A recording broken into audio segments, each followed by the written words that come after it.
हम सभी लालची राजा मिदास की कहानी जानते हैं।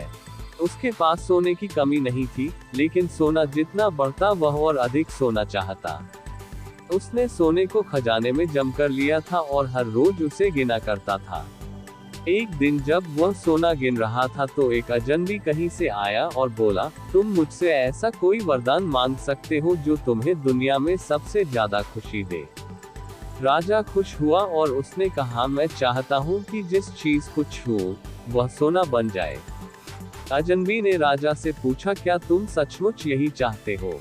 राजा ने कहा, हाँ। तो अजनबी बोला, कल सूरज की पहली किरण के साथ ही तुम्हें किसी चीज को छूकर सोना बना देने की ताकत मिल जाएगी। राजा ने सोचा कि वह सपना देख होगा, ये सच नहीं हो सकता। अगले दिन जब राजा नींद से उठा तो उसने अपना पलंग छुआ और वह सोना बन गया। वह वरदान सच था।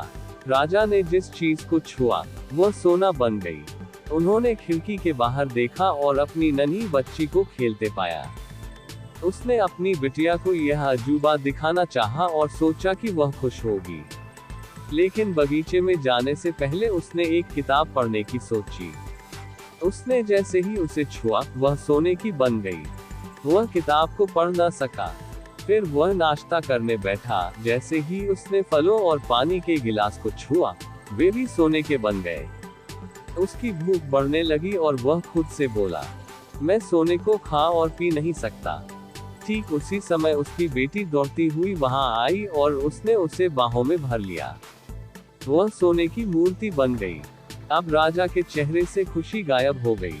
राजा सर पकड़कर रोने लगा। वह वरदान देने वाली अजनबी फिर आया और उसने राजा से पूछा कि क्या वह हर चीज को सोना बना देने की अपनी ताकत से खुश है।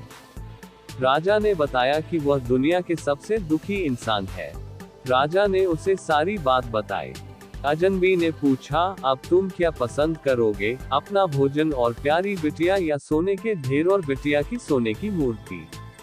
राजा ने गिड़गिड़ाकर माफी मांगी और कहा, मैं अपना सारा सोना छोड़ दूंगा, मेहरबानी करके मेरी बेटी मुझे लौटा दो क्योंकि उसके बिना मेरी हर चीज मूल्यहीन हो गई है। अजनबी ने राजा से कहा, तुम पहले से बुद्धिमान हो गए हो, और उसने अपने वरदान को वापस ले लिया। राजा को अपनी बेटी वापस फिर से मिल गई और उसे एक ऐसी सीख मिली जिसे वह जिंदगी भर नहीं भुला सका।